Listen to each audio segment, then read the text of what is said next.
नमस्कार प्रिय दर्शकों, आप देख रहे हैं ज्योतिष मंत्र। प्रिय दर्शकों, आज श्री हनुमान जी महाराज के एक ऐसे मंत्र प्रयोग की चर्चा है जो बिना सिद्धि के, बिना साधना के नित्य प्रति उठते बैठते, चलते फिरते, सोते जागते, अन्यथा पूजा के समय कम से कम 5 बार या 11 बार जपते हैं तो हनुमान जी की विशेष कृपा के साथ साथ सभी कार्य की सिद्धि होती है और विघ्न बाधाओं का नाश होता है। क्योंकि बार बार और अनेकों बार पहले बोल चुका हूँ, जब देव कृपा प्राप्त हो जाती है तो विघ्न बाधाएं समाप्त हो जाती है, कार्यों की सिद्धि होने लगती है। श्री हनुमान जी महाराज का सदुखड़ी मंत्र कहलाता है ये, और इसको किसी विधि विधान की आवश्यकता नहीं, बिना विधि विधान के केवल जपना आरंभ कर दीजिए। चाहे तो आज से और अभी से इसे जपना आरंभ कर दीजिए, तब भी अपना पूर्ण फल दिखाता है, हनुमान जी की कृपा बनने लगती है। प्रिय दर्शकों, अक्सर बोलता हूँ, चाहे कोई मंत्र स्वयं सिद्ध ही क्यों ना हो, फिर भी एक दिन एक बार उसका एक माला अवश्य जप लीजिए, थोड़ा सा पूजन विधान करते हुए। इस मंत्र के लिए भी कहूंगा, वैसे तो इस मंत्र के लिए जैसे मैंने कहा आज से और अभी से इस मंत्र का जप आरंभ कर सकते हैं। यदि आप हनुमान जी की साधना करते हैं,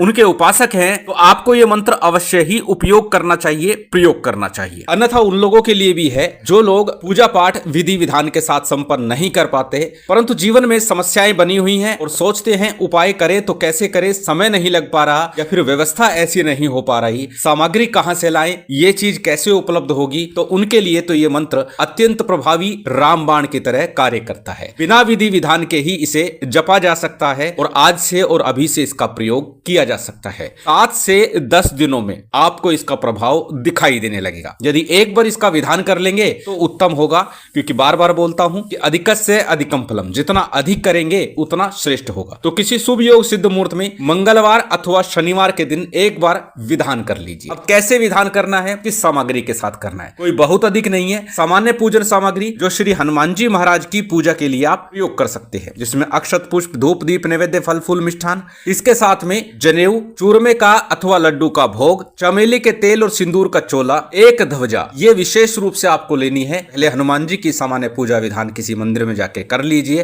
तेल सिंदूर का चोला चढ़ाइए, जनेऊ अर्पित कीजिए, भोग लगाइए, निवेदन प्रार्थना कीजिए कि मैं आपकी कृपा प्राप्ति के लिए, आपके सानिध्य के लिए ये मंत्र जप रहा हूं, मेरा मनोरथ सिद्ध हो, सफल हो, पूर्ण हो। इस प्रकार निवेदन प्रार्थना करके चाहे तो हनुमान मंदिर में ही अथवा घर में कहीं भी एक माला अथवा जितना आपसे हो सके इस मंत्र का जप कर लीजिएगा। यदि आप घर में कर रहे हैं तो सामान्य सा पंचदेवों का पूजन विधान कीजिए। अपने सामने किसी चौकी पट्टे पर लाल वस्त्र बिछा करके हनुमान जी का विग्रह स्थापित कर लीजिए अथवा राम दरबार का चित्र लगा लीजिए। सबसे पहले थोड़ा शुद्धि आचमन कीजिए, उसके बाद में दीप प्रज्वलित कर लीजिए। और यह पूजन आप प्रातः काल, संध्या काल, रात्रि काल, जब भी आपको समय लगे तब कर सकते हैं। इसका विधान किसी भी समय किया जा सकता है। शुद्धि आचमन के बाद में दीप प्रज्वलित करना है। दीपक भी तिल तेल का हो या घी का हो, कोई भी आप प्रयोग कर सकते हैं, जैसा आपका सामर्थ्य हो। दीप प्रज्वलित करने के बाद में आपको संकल्प लेना है, क्योंकि बार बार बोलता हूं, संकल्प के बिना कार्य सिद्ध नहीं होता। इसलिए जब भी कोई प्रयोग करे, मंत्र जाप करे,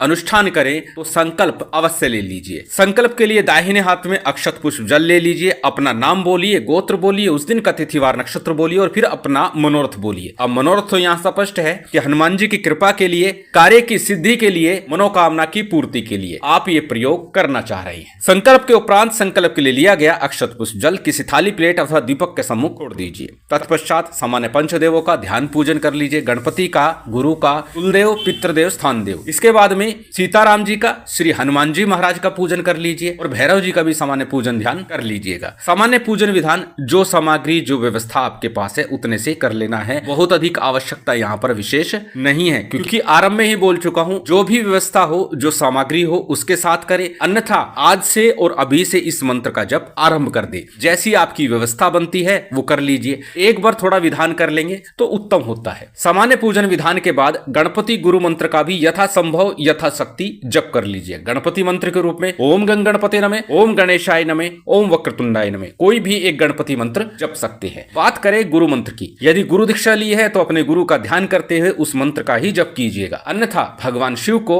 या गुरु गोरखनाथ जी को हाजिर नाजिर मानकर उनका ध्यान करते हुए ओम नमः शिवाय अथवा ओम गुरु गोरक्षनाथाय नमः इस मंत्र का जप गुरु मंत्र के रूप में कर सकते हैं। इतना विधान आपने कर लिया। सरल सा विधान है, सामान्य सा पूजन किया, गुरु गणेश मंत्र का जप किया, उसके बाद आज का जो मूल मंत्र है इसका आपको 1 माला, 3 माला, 5 माला, 11 माला अर्थात विषम संख्या में जितना आप जप सके, जितनी माला का जप कर सके उतना श्रेष्ठ होगा। अन्य दिनों में उठते बैठते, चलते फिरते, सोते जागते, जब भी समय लगे, जितना समय लगे, इस मंत्र का जप चिंतन आरंभ कर दीजिए। हनुमान जी महाराज की कृपा बनेगी, उनका सानिध्य आपको प्राप्त होने लगेगा। और जैसे मैंने कहा कि 7 से 10 दिनों में ही आपको इसका प्रभाव दिखाई देने लगता है। मंत्र अत्यंत सरल छोटा सा मंत्र है, आपकी स्क्रीन पर है, स्क्रीनशॉट ले सकते हैं, किसी कॉपी नोटबुक में नोट कर सकते हैं। मंत्र को एक बार बोल करके बता देता हूं। मंत्र इस प्रकार है, रंग है रंगीले का, दशरथ के छबीले का, कुंती के पांचों का,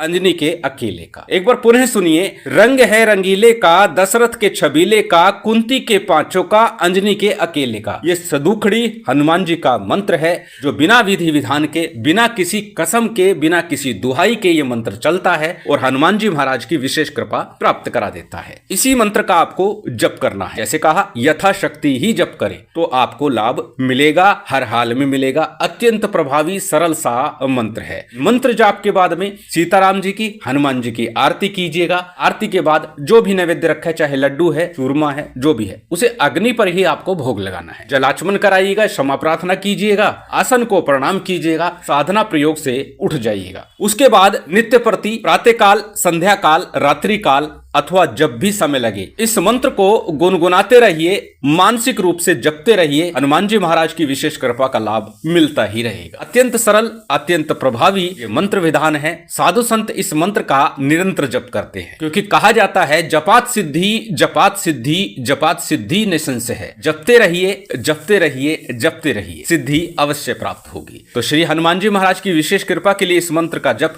करते रहिएगा। शिव शक्ति की विशेष कृपा के साथ हनुमान जी महाराज की कृपा आपको प्राप्त हो, यही कामना है। उम्मीद करता हूं आज की ये जानकारी, ये वीडियो आपको अच्छी लगी होगी। यदि अच्छी लगी हो तो कृपया लाइक कीजिएगा, शेयर कीजिएगा। यदि चैनल पर नए हैं तो सब्सक्राइब कर बेल आइकन बटन दबा दीजिएगा। जय माता दी, जय श्री राम।